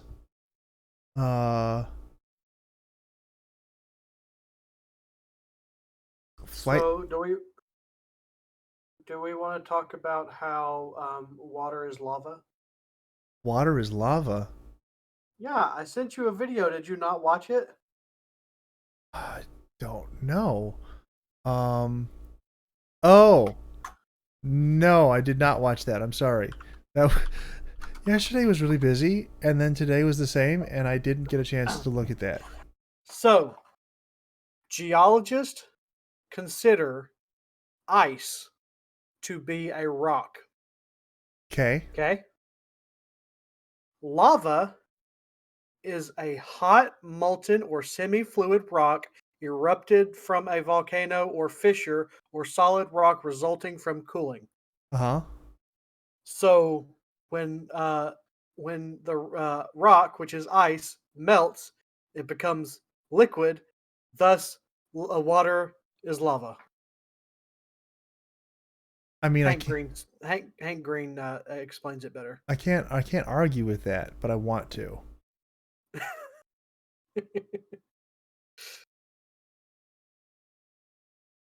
Like, okay, I finally found a way to get. Okay, we're just doing this a cheaty way. Like, this place looks awesome. It does look awesome.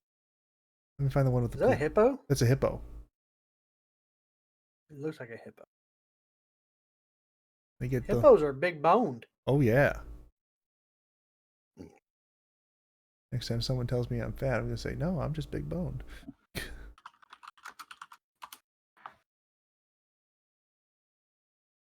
Do. Bam. Bones. That looks like a spaceship. I mean, spaceship of the sea. That place looks awesome. Yeah. I want to go. Now I want to go. I guess I do have to go out and visit Cousin Ellis. Provided they don't pass that Sasquatch hunting bill. That would be a major deterrent. Can't do that. Yeah. Oh, and they have the Flintstone house or something that looks like a Flintstone house.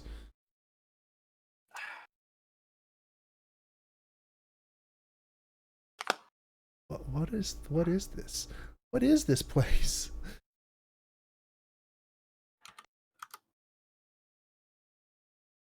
I don't know who these people are, but apparently the Flintstones have 80. Oh, there's again. Get the larger one.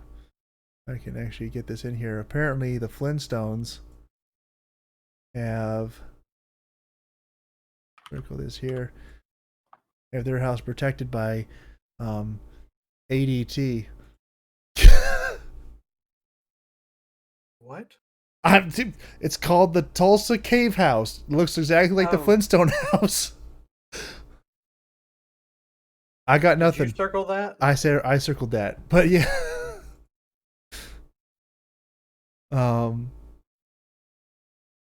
Yeah, that's weird.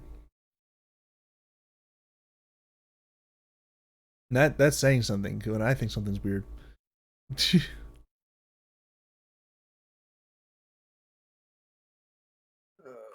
Oh man.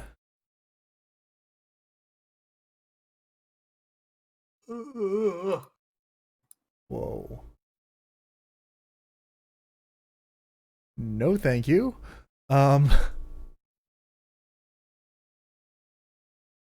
Oh. Okay, that makes more sense. Kind of.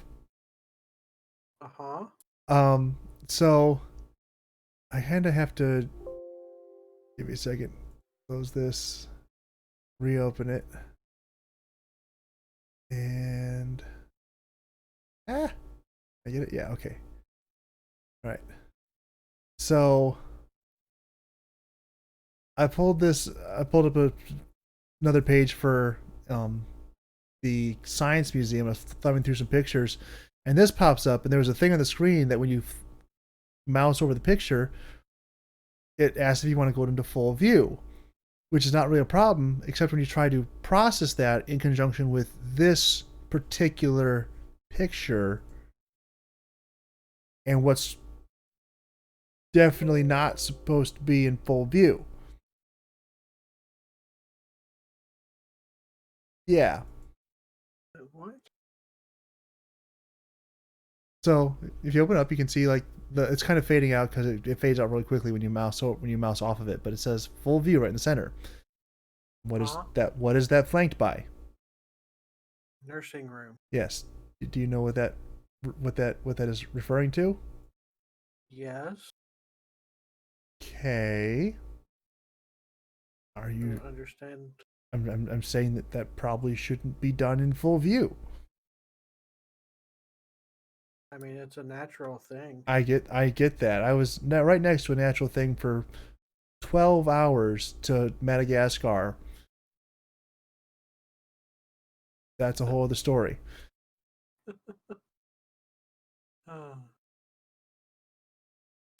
Yeah. What a wonderful experience that was. Much as I was really trying to make it to not let it be one.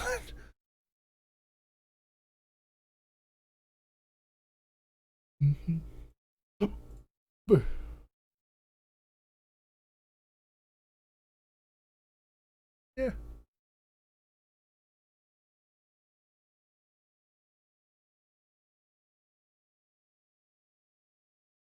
Oh man. Weird stuff, right, Masters? Totes. All right. Well, what else we got here, sir?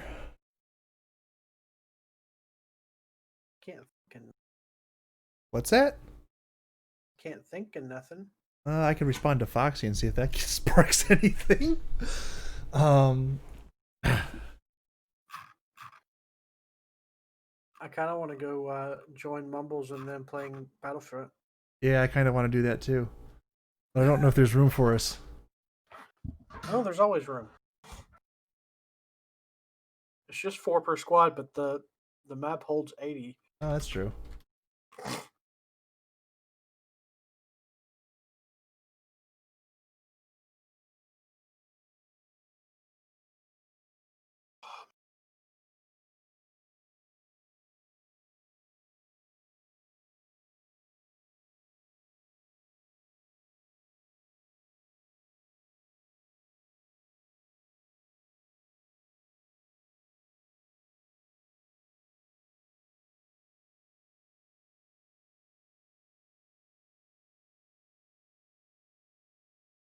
That's going to make an interesting experience. I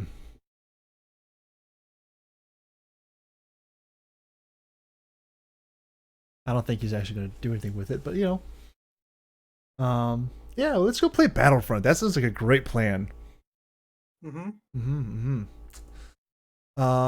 So yeah. A lot happened, but not that much, and it's been a good week. Hopefully you all had a good one too. Thanks for listening, tuning in. Next week, same bat time, same bat channel. Wrong podcast. Oh, crap. Well, you all get the point. If you enjoyed this, please leave a like down below, wherever you are, or leave a comment. We like those too.